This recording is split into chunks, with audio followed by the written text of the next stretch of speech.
Hello guys, I am advocate Dishank from Vishank law academy. आज हम पढ़ने जा रहे हैं आपका ऑर्डर 22, जो बहुत इंपॉर्टेंट है आपका प्री पॉइंट ऑफ व्यू से भी और मेन पॉइंट ऑफ व्यू से भी। ठीक है, तो एक बार देखते हैं इसमें क्या है। देखिए, इसमें बात करता है death marriage and the insolvency of the parties. यानी कि जो प्लेंटिफ है, डिफेंडेंट है, उनकी डेथ हो जाए या मैरिज हो जाए या इंसॉल्वेंट हो जाए, तो उस वक्त पे क्या सिचुएशन रहेगी, उससे रिगार्डिंग ये बात करता है। The death of the plaintiff and the defendant. यहाँ पर क्या हुआ है कि डेथ हो गई है किसकी, प्लेंटिफ की और डिफेंडेंट की। ठीक है, मतलब मान लीजिए या तो प्लेंटिफ की डेथ हो जाती है, डिफेंडेंट की डेथ हो जाती है। Shall not cause the suit to abate. Abate का मतलब है यानी कि इफेक्ट पड़ना। ठीक है, अबेट का मतलब यहाँ पर क्या है, अबेट का मतलब क्या है, इफेक्ट होना। ठीक है, तो क्या उस पर कोई इफेक्ट पड़ेगा? तो इसका आंसर है इधर देखते हैं, इसका ए और बी तो नहीं है। ठीक है, ए और बी तो इसका आंसर नहीं है। तो इसका आंसर है आपका the right to sue survive. अगर मान लो प्लेंटिफ का या डिफेंडेंट का राइट टू सू सर्वाइव कर रहा है, ठीक है, तो उसके लीगल रिप्रेजेंटेटिव भी पार्टी बन सकते हैं। तो इसका आंसर है सी। अगला क्वेश्चन है हमारा कि during the pendency of an appeal, एक अपील जो है वो पेंडेंट है, मतलब अभी ड्यूरिंग द पेंडेंसी मतलब कोर्ट में है। ठीक है, द फोर डिफेंडेंट, चार डिफेंडेंट थे, वन ऑफ द अपीलेंट यानी कि defendant dies, no step to substitute of his legal representative. यानी कि 1 2 3 3 एंड 4, फोर डिफेंडेंट से मान लो चौथा जो डिफेंडेंट था उसकी डेथ हो गई। ठीक है, अपील में ये सारे गए थे, चार हो गए थे, उनमें से इसमें लीगल रिप्रेजेंटेटिव भी नहीं बनाया। ठीक है, तो यहाँ पर देखो मेन बात क्या है, no steps for substitute of his legal representative are taken and the appeal is so far it's let the said appellant abates the five respondent plaintiff. तो फिर जो प्लेंटिव थे उन्होंने कहा डिसमिस के लिए लगाया कि एंटायर अपील को डिसमिस कर दिया जाए। तो अब ऐसी सिचुएशन में क्या होगा, तो यहाँ पर है the entire appeal abets only if, पूरी एंटायर अबेट्स होगी, इफेक्ट होगी तब, only if the cause of action against all the defendants was one of allowing the appeal of the other defendant would lead the inconsistent degree. यानी कि अगर उस degree की वजह से, अगर मान लो उन्हें पार्टी नहीं बनाया गया, उसके वजह से अगर डिग्री पे इफेक्ट पड़ रहा है तो ही आपका वो प्रोसीडिंग होगी। ठीक है, तो इसका आंसर बी है। बहुत इंपॉर्टेंट था, नोट कर लेना उसे। where the one of two or more defendants die but legal representative of deceased defendant are not made, और एक मान लो आपका नॉट मेड, उनमें से कोई भी डिफेंडेंट डिसीज्ड की जगह पार्टी नहीं बनाया गया। ठीक है, right to suit does not survive against rest of the defendants, then क्या होगा उसमें, ऐसे सिचुएशन आपका the suit abates against the deceased defendant only. तो सूट क्या होगा, अबेट हो जाएगा। तो इसका आंसर क्या है, B. Limitation of substitution of legal representative of judgement debtor in the execution proceeding is none of the above. ठीक है, none of the above, limitation of substitution इसमें नहीं होता। ठीक है, तो इसका आंसर पी क्या है आपका, नन ऑफ द अबव, तो डी है इसका answer. An application for substitution of legal representative of the plaintiff who has died has to be moved by, has to be moved by, क्या move करना पड़ेगा उन्हें, द लीगल रिप्रेजेंटेटिव प्लेंटिफ। ठीक है, तो प्लेंटिफ लीगल रिप्रेजेंटेटिव की application move करनी पड़ेगी। तो इसका आंसर ए है। where the plaintiff dies after hearing, plaintiff dies हो जाता है after hearing and before pronouncement of judgment, the suit, तो suit क्या होगा आपका, तो suit यहाँ पर होगा कि आपका shall not abet, तो वो abet नहीं होगा। ठीक है, तो इसका आंसर ए है। where after the end of hearing but the before pronouncement of judgment, if any party suit dies then the suit will be not abet, वो abet नहीं होगा यानी कि effect नहीं पड़ेगा। तो इसका आंसर क्या है आपका B. Under CPC on the death of either parties, either party का मतलब या तो प्लेंटिफ मर गया या डिफेंडेंट मर गया। ठीक है, suit between the conclusion of hearing and the pronouncers of judgment the suit shall not be abate, तो वो आपका सूट जो है अबेट नहीं होगा यानी कि इफेक्ट नहीं पड़ेगा। तो इसका आंसर क्या है, B. X dies living behind son, तो इसका आंसर सिंपल सा पढ़ लो, हमने लीगल रिप्रेजेंटेटिव की डेफिनेशन करी थी, सेम क्वेश्चन था, तो डी है इसका आंसर। ठीक है, आपका डी है आंसर कि भैया जिसके पास उसकी प्रॉपर्टी जाएगी वो लीगल रिप्रेजेंटेटिव बनेगा। ठीक है,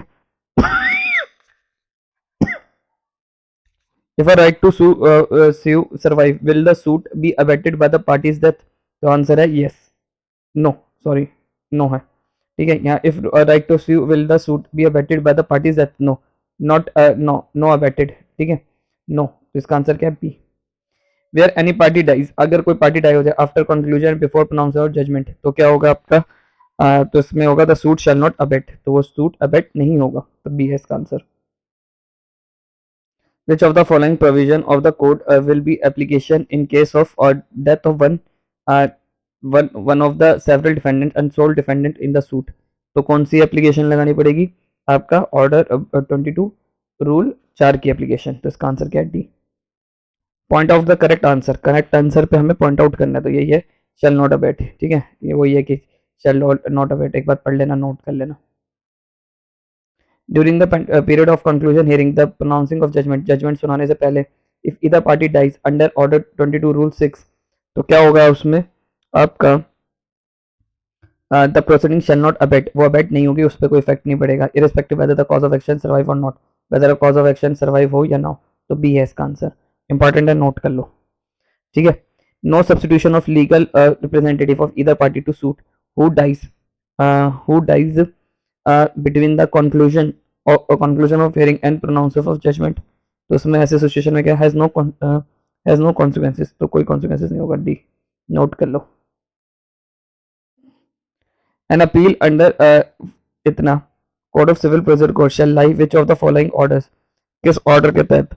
तो इसमें आज का आपका आंसर ऑर्डर 22 और 22 रूल 9 सेट दस refusing to set aside the abatement of dismissal of the suit. ठीक है, तो अब उस पर डिसमिसल फ्रेश शूट पार्ट होता है अगर आपकी इफेक्ट अबेट में हुआ है, तो अबेट में। ठीक है, अबेट नहीं, abate.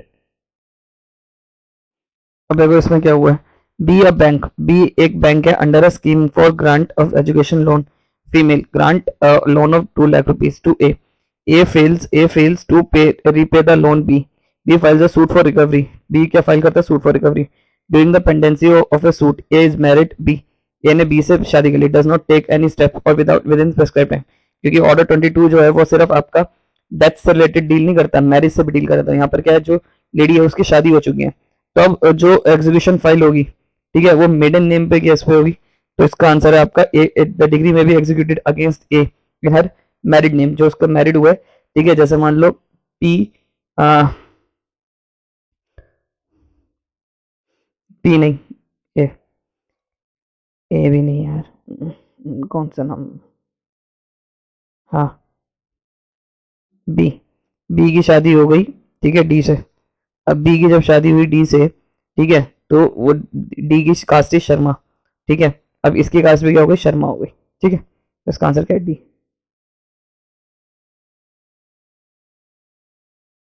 On the abatement of suit order 22 rule 9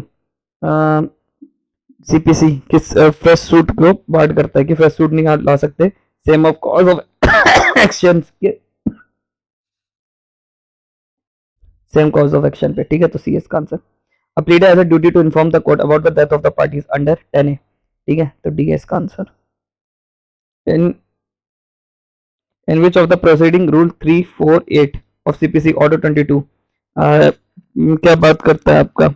ये आपका जो रूल 348 है, ये आपका एग्जीक्यूशन प्रोसीडिंग्स पे नहीं लगता, ये एग्जीक्यूशन ऑफ डिग्री पे नहीं लगता। ठीक है, तो याद रखिएगा। ठीक है, तो इसका आंसर है D. Which of the provision pleader has a duty to inform the court about the death of the parties, कौन सा प्रोविजन के तहत बताना पड़ेगा? तो उसका आंसर है 10A। ठीक है, यानी कि D. A suit is abate और डिसमिस, एक सूट अबेटेड हुआ है या डिसमिस हुआ है, order 22 CPC on the same cause of action.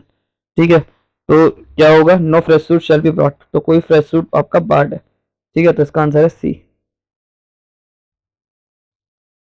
Where a party dies after conclusion of the hearing and after pronounce of judgment the suit shall be not abated, तो इसका answer क्या है? B. Which of the following is correct statement is correct, इसमें कौन सी statement correct है आपकी? Abatement of suit और order 22 bar the fresh suit, अगर कोई सूट हुआ है आपका ऑर्डर 22 में, तो आप फ्रेश केस लेकर नहीं आ सकते, तो आंसर क्या है? डी।